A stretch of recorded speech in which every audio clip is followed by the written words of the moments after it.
Assalamualaikum warahmatullahi wabarakatuh. Bismillahirrahmanirrahim. Alhamdulillahirabbil alamin. Allahumma sholli ala Muhammad wasallim. Pemirsa, dimanapun saudara berada, jumpa lagi dengan channel Pitutur Luhur Solo. Akhir-akhir ini yang rame bahas wayang ya, bahas wayang. Kabarnya si Khalid Basalamah ini mengharamkan wayang kabarnya.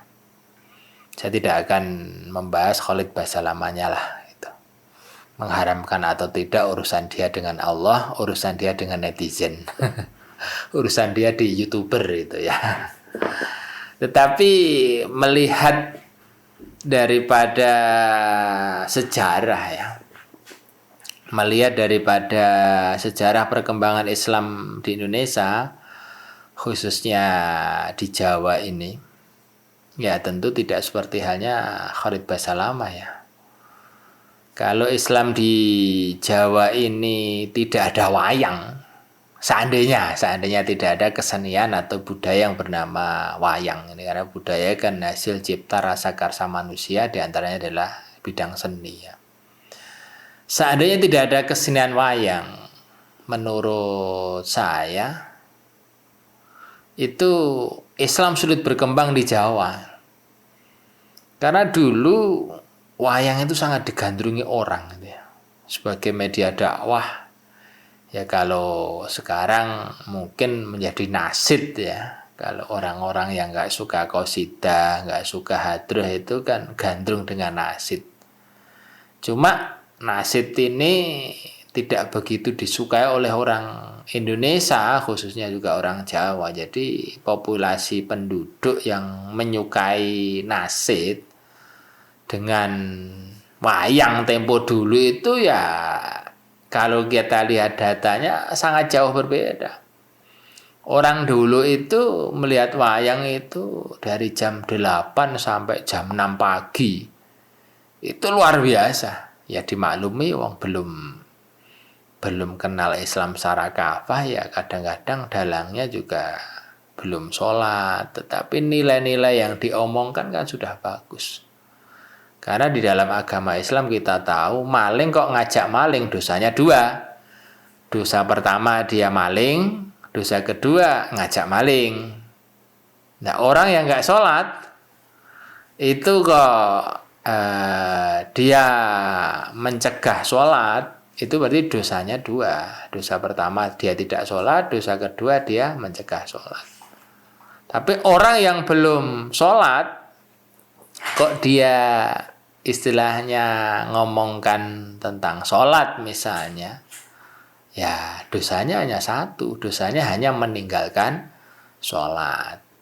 Jadi inilah hebatnya kesenian yang namanya wayang ya, wayang. Ada tokoh-tokoh Punokawan, ada Semar, ada Gareng, ada Petro, ada Bagong yang sebenarnya adalah dari bahasa Arab ya, seperti hanya Petro dari kata fatruk gitu. Bagong dari kata baho, jelek, lacut ya. Tinggalkanlah sesuatu yang jelek gitu. Jadi kontribusi wayang ya ini terhadap agama Islam itu sudah luar biasa. Jadi dalam arti dengan sebab wayang ini mengislamkan berapa juta manusia, khususnya di Jawa, karena yang suka wayang ini khususnya di Jawa ya. Karena lebih dari separuh populasi orang Indonesia ini adalah terkonsentrasi di Jawa, baik yang beretnis Sunda, bersuku Sunda ataupun bersuku Jawa. Maka tidak heran di Sunda juga ada wayang, di Jawa ini yang terutama bagian Jawa Tengah dan Jawa Timur juga ada wayang. Ini hebatnya cara berdakwah orang dahulu. Walaupun misalnya toh ada yang memfatwakan wayang itu haram gitu ya, atau wayang itu sesat harus dimusnahkan, misalnya ada orang yang berfatwa seperti itu. Ya kita lihat kontribusinya wayang yang sudah luar biasa ini. Jadi kalau kita bayangkan itu wayangnya ini divonis masuk neraka, misalnya gitu ya, karena sesat, tapi wayangnya ini kan bukan berwujud manusia ya, wayangnya itu hanya kulit yang dimodifikasi sedemikian rupa itu. Jadi wayangnya dimasukkan neraka, lah orang Jawa ini dimasukkan surga. Nanti ada konsep syafaat itu. Jadi akhirnya orang yang masuk surga ini itu mencari, lu wayang di mana ini wayang? Oh, dia di neraka ini, Pung. Nah, wayangnya ini di neraka. Oh, kita cari ya si wayang ya, biar wayang ini bisa masuk ke surga. Cari kita rame-rame.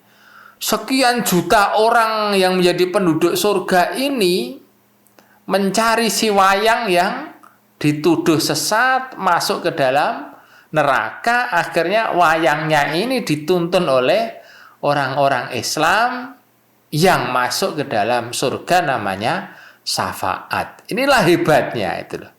Hebatnya di dalam agama Islam itu seperti ini. Jadi misalnya kita perumpamakan wayangnya itu orang divonis masuk neraka, tetapi dia berjasa dalam mengislamkan orang kafir. Akhirnya orang kafir yang sudah masuk Islam ini bisa mensyafaati wayang tersebut untuk diajak bersama-sama menikmati indahnya surga yang konon kabarnya itu banyak istilahnya bidadari-bidadari yang cantik, banyak perawan-perawan yang cantik, tidak pernah tua, dan lain sebagainya.